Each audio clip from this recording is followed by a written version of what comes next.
수요예배 나오신 여러분을 환영하고 축복합니다. 함께 묵도하심으로 2021년 11월 3일 수요 예배를 하나님께 올려드리겠습니다.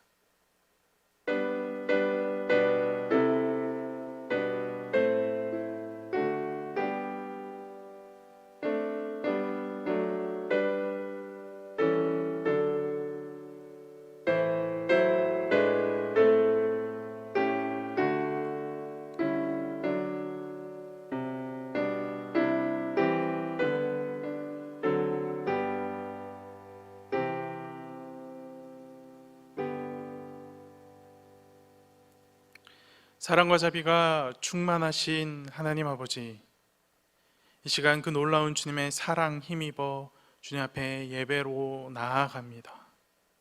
예수 그리스도 보혈의 공로, 예수 그리스도 내 죄를 대속하여 주신 그 놀라운 은혜들이 다 우리를 사랑하신 하나님의 사랑의 확증인 줄 우리가 믿고 담대함으로 주님 앞에 예배로 나아가오니, 주님 함께 예배로 나아가는 우리 모든 대학교의 성도들 머리 위에 성령의 충만함을 허락하여 주시고, 주의 말씀으로 새 힘을 얻고 성령 충만하게 되는 귀한 은혜를 경험할 수 있도록 인도하여 주시옵소서.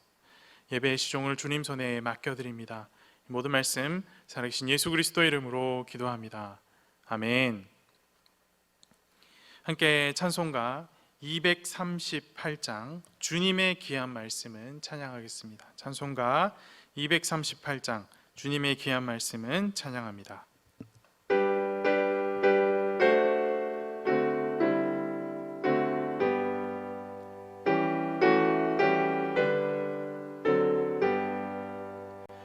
주님의 귀한 말씀은 내 발의 빛 되고, 목마른 사막길에서 샘물과 같도다. 굶주린 나의 영혼을 만나로 먹이고,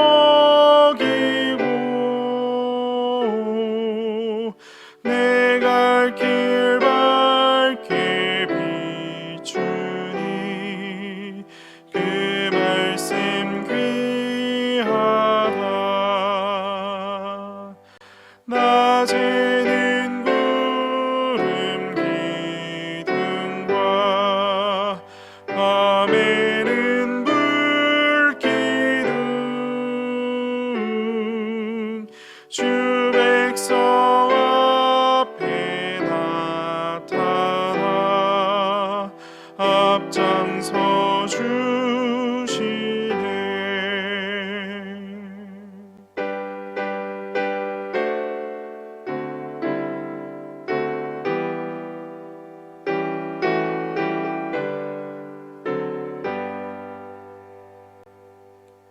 하늘의 깊은 지혜를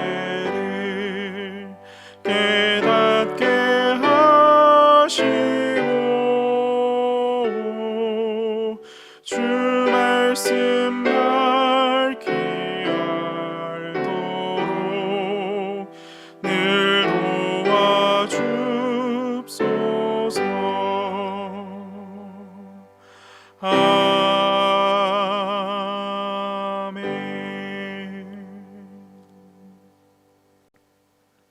살아계셔서 역사하시는 하나님 아버지, 감사합니다. 우리 가운데 주의 말씀을 함께 나누는 귀한 수요 예배를 허락하여 주시고, 주의 말씀 앞에 새 힘을 얻는 시간을 갖게 하여 주심에 감사합니다. 이 시간 예배로 나온 모든 성도들 가운데 새로운 마음을 창조하여 주셔서 주님 앞에 예배하기에 합당한 마음이 될 수 있도록 우리 모두를 붙드시고 인도하여 주시옵소서. 행여 예배 가운데 마음이 어렵고 힘든 자들이 있습니까? 주님 앞에 풀려지지 않은 많은 기도의 제목들 가지고 나온 자들이 있습니까? 주님, 예배하고 기도할 때에 충만하게 임재하셔서 응답하여 주시고 위로하여 주시고 새 힘을 더하셔서 그 어떤 어려움 가운데서도 그것을 헤치고 이겨낼 수 있도록 붙들어 주시옵소서. 주님, 예배 가운데 나아갑니다. 말씀 가운데 나아갑니다. 성령 충만함을 허락하여서 주의 말씀이 깨달아지는 은혜 경험케 하여 주시고, 주의 말씀이 우리의 마음 곳곳을 찔러 쪼개어 분해하고 주님 앞에 합당한 마음으로 다시금 거듭날 수 있도록 붙드시고 인도하여 주시옵소서. 예배 가운데 주님께만 영광 돌리기를 간절히 소망합니다. 이 모든 말씀 살아계신 예수 그리스도 이름으로 기도합니다. 아멘.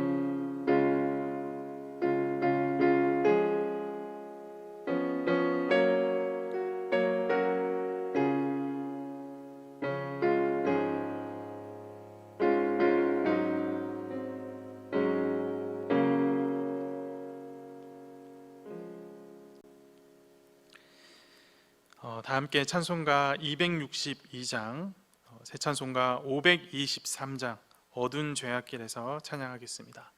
찬송가 262장, 새 찬송가는 523장입니다.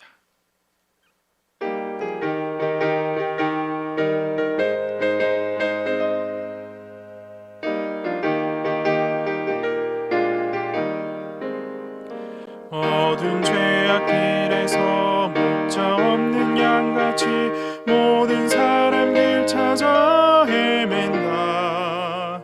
자비하신 하나님 독생자를 보내사 지금 부르니 오시오. 이때라 이때라 주의 긍휼 받을 때가 이때라. 지금 주께 나와 겸손하게 절하라. 구원함을 얻으리 험한 십자가 위에 달려 돌아가신 주 다시 살아나셨네. 기쁘다. 죄인 구원하실 때 어서 주께 나와 그 신은혜 구하라 구하라. 이때라 이때라 주의 긍휼 받을 때가 이때라. 지금 주께 나와 겸손하게 절하라. 구원함을 얻으리 주의 귀한 말씀에 영원 생명 있나니 주님 너를 용서해 주신다.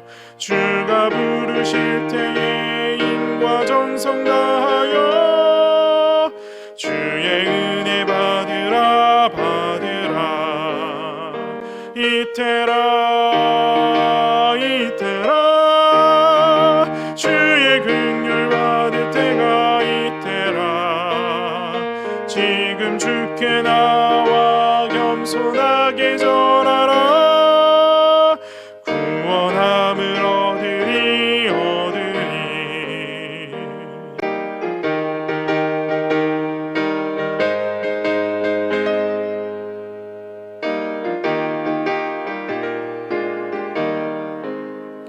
세월 빨리 흐르고 세상 친구 가는데 너의 영혼 오늘 밤 떠나도 주의 구원 받으면 천국에서 영원히 주와 함께 살리라 살리라.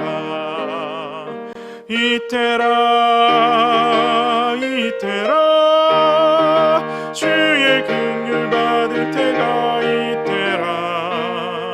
지금 주께 나와 겸손하게 절하라. 구원함을 얻으리 아멘. 오늘 함께 보실 하나님의 말씀은 룻기 1장 6절 7절 말씀입니다. 오늘 함께 보실 하나님의 말씀은 룻기 1장 6절 7절 말씀입니다. 길지 않은 말씀이므로 함께 읽도록 하겠습니다. 그 여인이 모압 지방에서 여호와께서 자기 백성을 돌보시사 그들에게 양식을 주셨다 함을 듣고 이에 두 며느리와 함께 일어나 모압 지방에서 돌아오려 하여 있던 곳에서 나오고 두 며느리도 그와 함께하여 유다 땅으로 돌아오려고 길을 가다가. 아멘. 오늘은 이 룻기 1장 6절 7절 말씀과 함께 긍휼이 임하는 곳으로 라는 제목으로 함께 말씀을 나누도록 하겠습니다. 나오미는 본래 떡집이라고 불리던 베들레헴에 살고 있었습니다. 그런데 이 베들레헴에 흉년이 찾아왔지요. 떡집에서 떡을 찾을 수 없는 아주 심각한 상황을 맞이하게 된 것입니다. 나오미의 가정도 베들레헴에 살고 있었기 때문에 베들레헴에 임한 흉년을 피할 수 없었습니다. 이 나오미에게는 남편이 있었습니다. 그의 이름은 엘리멜렉입니다. 그에게는 한 가정의 가장으로서 닥쳐온 역경과 시련을 헤쳐나갈 어떤 이 문제를 해결해 나갈 그런 가장으로서의 의무가 있었습니다. 이 엘리멜렉이라는 이름의 의미는 하나님은 나의 왕이시다라는 의미입니다. 근데 하지만 엘리멜렉은 자신의 이름과는 아주 어울리지 않는 방식으로 자신의 가장으로서의 의무를 하기 시작합니다.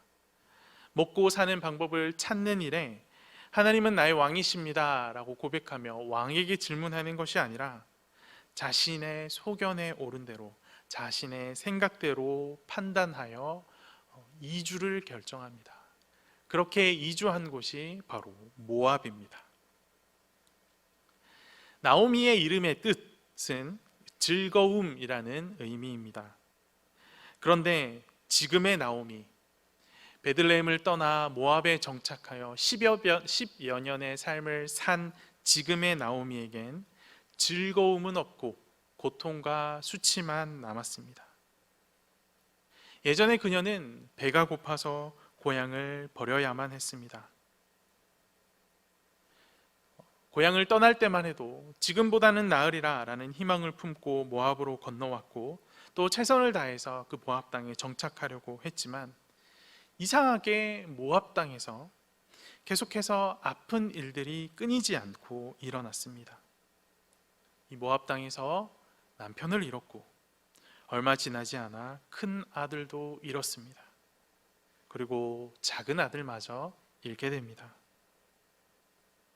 베들레헴에서 살아가는 것, 먹는 것이 문제가 되어 베들레헴에서 떠나왔는데 먹는 문제가 해결되면 잘 살 수 있을 것이라고 생각하고 모압 땅에 정착했는데 이상하게 모압 땅에서는 이 먹는 문제가 해결되었음에도 불구하고 사는 문제, 생명의 문제가 해결되지 않았던 것입니다.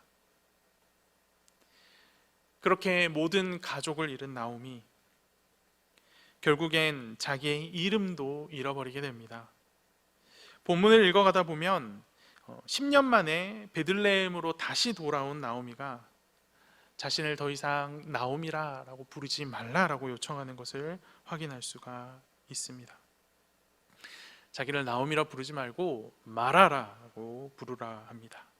이 마라라는 의미는 쓰다라는 의미입니다. 자신의 인생에 어떤 즐거움도 남지 않고 이제 쓴 것만 남았다라는 자기 인식에서 비롯된 선언일 것입니다. 모압에서 모든 것을 잃어버린 나오미가 큰 결심을 합니다. 어떤 결심이냐? 다시 베들레헴으로 돌아가겠다, 고향으로 돌아가겠다라는 결심입니다. 이게 왜 큰 결심이냐?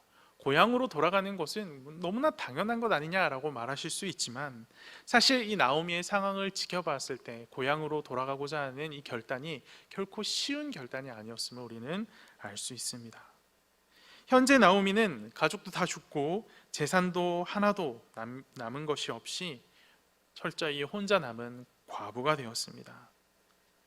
새파랗게 젊다는 게 한 미천인데 라는 노래 가사도 있죠. 젊음이라도 있으면 과감하게 도전해 볼 수도 있었을 텐데 나오미는 이제 재혼하기도 힘들 만큼 나이가 들어버렸습니다. 그럼에도 불구하고 나오미는 고향으로 돌아가려고 합니다. 고향으로 돌아가겠다라는 나오미의 결정은 결코 쉽게 내려진 결정이 아니었습니다. 룻기 1장 마지막 부분을 보면 나오미가 고향으로 돌아가겠다라고 내렸던 그 결정이 얼마나 어려운 결정인지 짐작할 수 있습니다. 1장의 마지막에 보면 나오미가 다시 베들레헴 땅으로 돌아왔을 때에 마을에 거주하던 사람들의 반응을 기록하고 있는 것을 확인할 수 있습니다.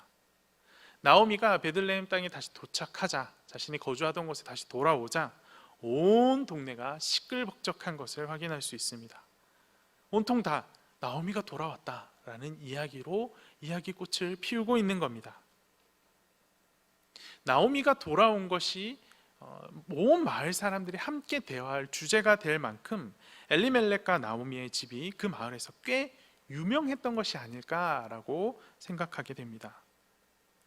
그런데 돌아온 것이 이렇게 화제가 되었다면 떠날 때는 어땠을까요? 나오미와 엘리멜렉이 베들레헴을 떠날 때도 아마 굉장히 이슈가 되었을 겁니다. 많은 사람들이, 아니죠, 모든 사람들이 먹고 살기 힘들다고 아우성인 그때에 그럼에도 마을을 떠날 수 없어서 어쩔 수 없이 마을을 지키고 있는 그때에 나오미와 엘리멜렉은 자기들은 이민 간다고 당당하게 선언하고 모압을 향해 떠났으니 그 모습을 지켜보는 사람들, 어떤 사람은 부러워하는 마음으로, 어떤 사람은 시기 질투하는 마음으로 정말 많은 말들을 그들을 향해 내뱉었을 겁니다. 그렇게 많은 소리를 들으며 이 가족이 떠났는데 다 말아먹고 쫄딱 망해서 다시 고향으로 돌아간다. 그 입방아를 생각하면, 사람들의 시선을 생각하면 결코 쉽게 내릴 수 있는 결정은 아니었던 걸로 보입니다. 사람들의 따가운 시선과 무거운 입방아를 이겨낸 의지적인 결정인 것으로 보입니다. 그렇다면 나오미는 어떻게 이런 결단을 할 수 있었던 것일까요? 6절 말씀을 보면 나오미가 돌아가기로 마음먹은 결정적인 근거와 그 계기가 무엇인지 확인할 수 있습니다. 6절을 보십시오. 그 여인이 모압 지방에서 여호와께서 자기 백성을 돌보시사 그들에게 양식을 주셨다 함을 듣고 이에 두 며느리와 함께 일어나 모압 지방에서 돌아오려 하여.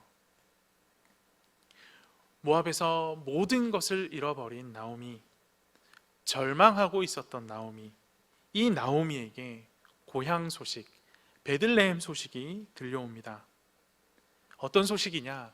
여호와께서 자기 백성을 돌보시고 그들에게 양식을 주고 있다라는 소식입니다.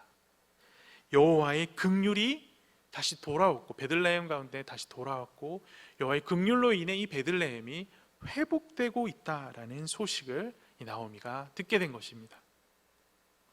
이 소식을 들은 나오미, 이제 그 시선이 하나님을 향하기 시작합니다. 베들레헴을 회복시키시는 하나님의 긍휼을 바라보며, 그래, 하나님은 자기 백성을 먹이시고 입히시는 분이지. 그래, 하나님은 자기 백성을 지키시고 보호하시는 분이지. 그렇게 그동안 모압에서 잊고 살았던 하나님에 대한 지식이 하나둘 떠오르기 시작합니다. 그리고 하나님의 긍휼을 바라본 이 나오미의 마음 가운데 한 가지 소망이 생겨납니다.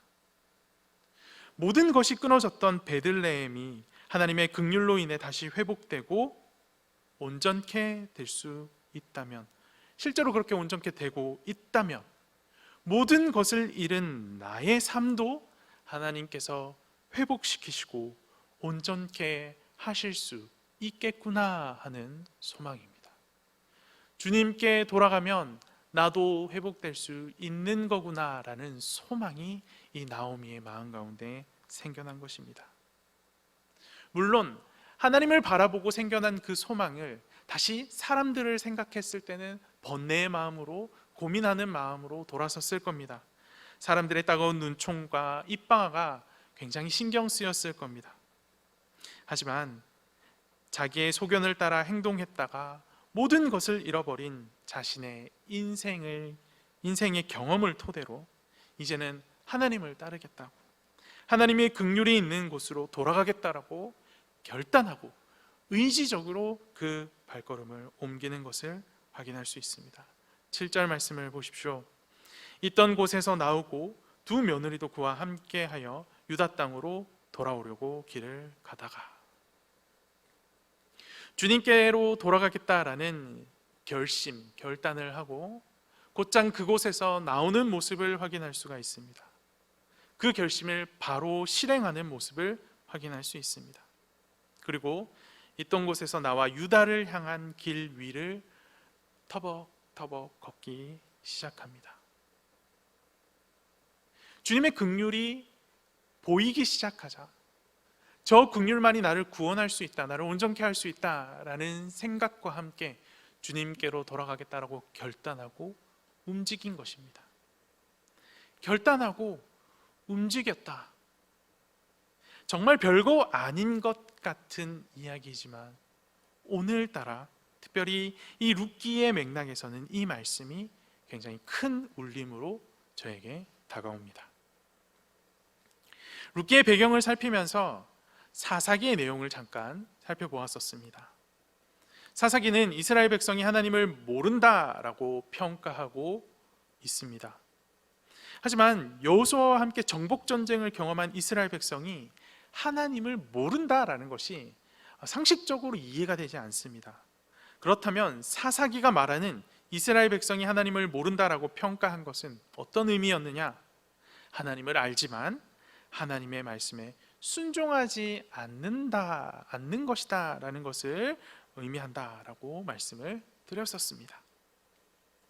이처럼 하나님에 대해서 알고 있는 것, 하나님을 아는 지식이 그에 걸맞은 행동을 불러일으키지는 않습니다. 하나님을 안다고 해서 하나님의 뜻에 합당한 행동을 하는 것은 아니다라는 말입니다.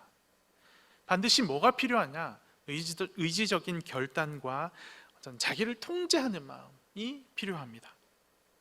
그런데 이런 의지적인 모습이 지금 오늘 본문 속 나오미에게 발견되고 있는 겁니다.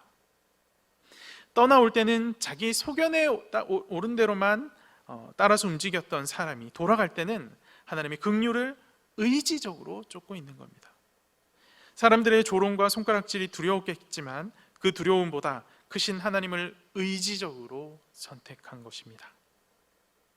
하나님의 긍휼 앞에 이런 결단의 모습, 의지적인 모습을 보여주는 이 나오미의 지금 이 모습이 하나님을 아는 지식에 합당한 반응을 하고 있는 이 나오미의 결정이 오늘 저를 도전하고 있습니다. 나는 하나님의 지식에 합당한 의지적인 반응을 보이고 있는가? 하나님에 대해서 아는 것은 많은데 실제로 나는 아는 만큼 행동하고 있는가? 제 스스로를 돌이켜보면 참 부끄럽습니다. 여전히 하나님을 아는 지식보다는 제 소견에 옳은 대로 살아가는 경우가 훨씬 더 많기 때문입니다. 성경은 하나님의 긍휼이 결코 가볍지 않다라는 사실에 대해서 시종일관 가르치고 있습니다. 그럼에도 우리는 하나님의 긍휼을 가볍게 여길 때가 많습니다. 하나님은 하나님이시니까 당연히 사랑을 주셔야 하고 당연히 긍휼을 베푸셔야 하는 분이다 라고 생각하고는 합니다. 하지만 하나님께서 우리 가운데 베푸신 긍휼은 매우 심각하고 때로는 매우 처절한 값을 치러야 이루어지는 것들이었습니다. 히브리서 4장 14절에서 16절 말씀은 이렇게 기록하고 있습니다. 그러므로 우리에게 큰 대제사장이 계시니 승천하시니 곧 하나님의 아들 예수시라. 우리가 믿는 도리를 굳게 잡을지어다. 우리에게 있는 대제사장은 우리의 연약함을 동정하지 못하실 리가 아니요 모든 일에 우리와 똑같이 시험을 받으신 이로되 죄는 없으시니라. 그러므로 우리는 긍휼하심을 받고 때를 따라 돕는 은혜를 얻기 위하여 은혜의 보좌 앞에 담대히 나아갈 것이니라. 아멘. 예수님께서 우리의 연약함을 동정하심으로 긍휼을 베푸셨다라고 기록하고 있습니다. 예수님께서 우리의 연약함을 동정하셔서 행하신 일이 무엇입니까? 히브리서는 말하기를 우리와 똑같이 되셨다라고 말합니다. 우리와 같이 되셨다라는 것이 무엇을 의미합니까? 죄인이 되셨다라는 이야기입니다. 죄가 없으신 분이 다른 죄인들의 죄를 짊어지고 죄인과 똑같은 모습으로 십자가에 달리게 되었다라는 이야기입니다. 이처럼 우리에게 주어진 이 구원의 긍휼은 예수께서 멸시와 모욕을 참으신 결과로 우리 가운데 주어진 겁니다. 계속해서 빌립보서 2장 6절에서 8절까지 말씀은 이렇게 기록하고 있습니다. 그는 하나님의 본체시나 하나님과 동등됨을 취할 것으로 여기지 아니하시고 오히려 자기를 비워 종의 형체를 가지사 사람들과 같이 되셨고 사람의 모양으로 나타나사 자기를 낮추시고 죽기까지 복종하셨으니 곧 십자가에 죽으심이라. 예수님의 죽음에 대해서 그가 하나님이시기를 거절하시고 사람이 되셔서 죄인들이 죽어야 할 죽음을 대신해서 죽으셨다라고 기록하고 있습니다. 즉 십자가에 달리심이라, 십자가에 죽으신 것을 말한다라고 말합니다. 이것은 하나님께서 스스로 선택하신 모욕의 극치였습니다. 백성에게 긍휼을 베풀기 위한 절정의 헌신이었습니다. 우리가 얻은 긍휼은 하나님이어서 거저 당연히 주신 것이 아니고 이처럼 엄청난 무게와 엄청난 어려움을 동반하여 우리 가운데 주어진 것입니다. 우리는 이 긍휼이 우리 가운데 어떻게 왔는지 십자가를 통하여서 자기를 비우심으로 말미암아 우리 가운데 왔다라는 이 사실들, 이 본문이 우리 가운데 이야기하고 있는 사실들, 이 내용들을 너무나 잘 알고 있습니다. 그럼에도 불구하고 이 긍휼을 가볍게 여길 때가 얼마나 많습니까? 예수의 죽으심을 통해 죄사함을 받았고 그의 사심을 통해 의롭다함을 받았다라는 교리를 아는 것만으로 내가 하나님의 말씀의 모든 것을 다 알아, 나는 진리를 다 깨달았어 라는 식으로 판단하고 그것을 쉽게 여길 때가 얼마나 많았습니까? 예수님을 나에게 좋은 선물을 주신 분 정도로 인식하고 나에게 좋은 선물을 주셨으니 적당히 감사를 표하기만 하면 되지, 일주일에 한번 예배 드리면 되지, 헌금하면 되지 라는 식으로 생각할 때가 얼마나 많았습니까?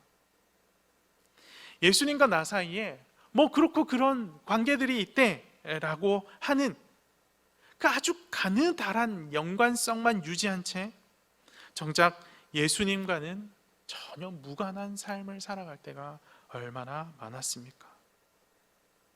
예수님을 믿었지만 예수님을 향한 그 긍휼의 무게를 망각한 채 여전히 내가 주인 된 삶, 여전히 내 소견을 따라 살아갈 때가 얼마나 많았습니까? 10년 전 나오미와 엘리멜렉도 우리와 비슷한 모습을 보였습니다. 그들도 하나님을 모르는 자들이 아니었습니다. 그들도 하나님의 긍휼을 알았습니다. 애굽의 종살이에서 그들을 건지시고 갈 곳 없는 자들에게 하나님의 나라를 허락하여 주시고 광야의 불뱀과 전갈 가운데 지키시고 불순종하였음에도 불구하고 그들의 생명을 지켜주신, 생명을 베푸신 하나님의 긍휼, 하나님께서 가르치신 절기를 지키며 하나님께서 가르쳐주신 제사를 드리며 하나님에 대해 배우고 기억했을 겁니다. 그런데 이들은 행동하지 않았습니다. 순종하지 않았습니다. 다 알지만 그저 자기의 소견에 옳은 대로 살아갔습니다. 그랬던 나오미가 10년의 고난의 세월을 겪고 하나님의 긍휼의 크기를 깨닫고 이제 순종하기 시작하고 있습니다. 비록 10년이라는 세월과 사랑하는 가족을 잃음으로 그 긍휼의 무게감을 깨닫게 되었지만 결국엔 최종적으로 하나님을 찾고 행동하기 시작합니다. 이 모든 과정이 나오미가 역경을 겪으며 깨달은 인생의 교훈처럼 느껴지기도 합니다. 일면 맞는 말이기도 하지요. 하지만 절대 나오미의 경험만으로 되어진 것은 아닙니다. 경험하게 하신 하나님의 긍휼이 있기에 가능했던 일이지요. 나오미는 결단하고 움직였습니다. 하지만 하나님의 긍휼이 없었다면 결단할 곳도 없고 돌아갈 곳도 없는 신세였습니다. 다르게 표현하자면 하나님의 긍휼이 있었기에 나오미는 결단할 수 있었고, 하나님의 긍휼이 있었기에 나오미는 움직여 고향으로 돌아갈 수 있었다 하는 것입니다. 따라서 이 나오미의 10년의 삶과 나오미가 잃어버린 모든 것들은 단순한 고난과 역경, 괴로움에서 그치지 않고 하나님의 긍휼로 인도하시는 하나님의 손길로 이어지고 있는 것입니다. 하나님이 베푸시는 긍휼은 사람들의 따가운 눈총, 수군거리는 소리보다 훨씬 더 무겁고 중요합니다.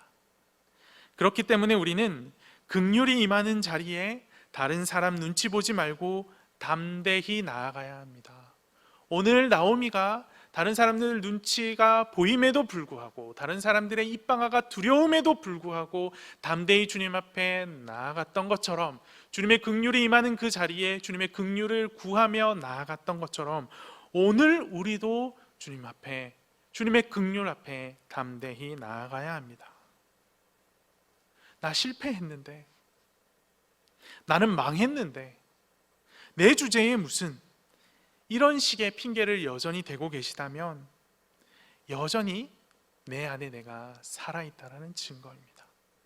여전히 내가 죽지 않고 내가 주인 되어져 있다는 증거입니다. 주님은 우리가 우리 스스로를 내려놓는 자리에까지 우리를 인도하십니다. 나오미를 그렇게 인도하셨듯이 우리의 삶에서 나는 더 이상 내 삶의 주인이 아닙니다라고 고백하는 그 자리까지 이끄십니다. 깨닫지 못한다면 나오미와 같이 역경을 통해서도 깨닫게 하실 것이고, 예수 그리스도의 십자가의 긍휼을 우리 가운데 더 크게 보여주심으로 또한 깨닫게 하실 것이며, 궁극적으로 하나님이 택하신 자에게 결코 포기하지 않고 끝까지 그 긍휼을 깨닫게 하실 겁니다. 하나님의 긍휼이 우리 가운데 선언되고 있다면, 하나님의 긍휼을 매일 하나님의 말씀과 함께 발견하고 있고, 매 주일 선포되어지는 주님의 말씀과 함께 발견하고 있다면, 이제 우리가 행해야 할 것은 그 긍휼이 나오는 소리 가운데 나아가기를 결단하는 겁니다. 매일 주어지는 하나님의 말씀, 주일에 선포되어지는 십자가의 그 긍휼의 말씀들, 그 말씀들 앞에 그래, 우리가 맨날 듣던 말씀들이지, 늘 있었던 이야기지 라고 치부하고 돌아간다면 여전히 우리는 모압에서 10년간 살고 있는 나오미의 신세와 다를 바가 없습니다. 하지만 그 긍휼의 소리에 그렇군요 주님, 제가 돌아갈 곳이 그곳이군요 라고 결단하고 의지적으로 내 삶을 돌이키고 주님 앞에 돌아간다면, 그때부터 우리는 우리의 소견으로 알 수도 없고 이해할 수도 없는 하나님의 놀라운 복의 주인공이 되는 겁니다. 우리가 예배 중에 살폈던 말씀 중에 히브리서 4장 말씀, 그 16절 말씀이 이렇게 기록하고 있죠. 그러므로 우리는 긍휼하심을 받고 때를 따라 돕는 은혜를 얻기 위하여 은혜의 보좌 앞에 담대히 나아갈 것이니라. 긍휼이 임하는 자리에 담대히 나아가는 우리 모두가 되기를 소망합니다. 저에겐 자격이 없는 것 같아요 라고 말할 수 있습니다. 근데 여러분 가만히 생각해 보면 이 담대히 나아간다는 말, 조금 다르게 표현하면 뻔뻔하게 얼굴에 철판 깔고 하나님께 나아가겠다라는 말과 같습니다. 어떻게 그렇게 나아갈 수 있습니까? 주님이 그 긍휼하심으로 우리를 부르고 있기에 나아갈 수 있습니다. 사랑하는 대학교의 성도 여러분, 이제 더 이상 세상 눈치, 사람 눈치 그만 보고 하나님의 긍휼이 임하는 곳에 담대히 나아갑시다. 그곳에서 주님의 약속이 성취되는 것을 경험하고 주님의 약속하신 대로 복이 근원이 되는, 내 삶이 하나님께서 주시는 복의 근원이 되는 놀라운 축복을 누립시다.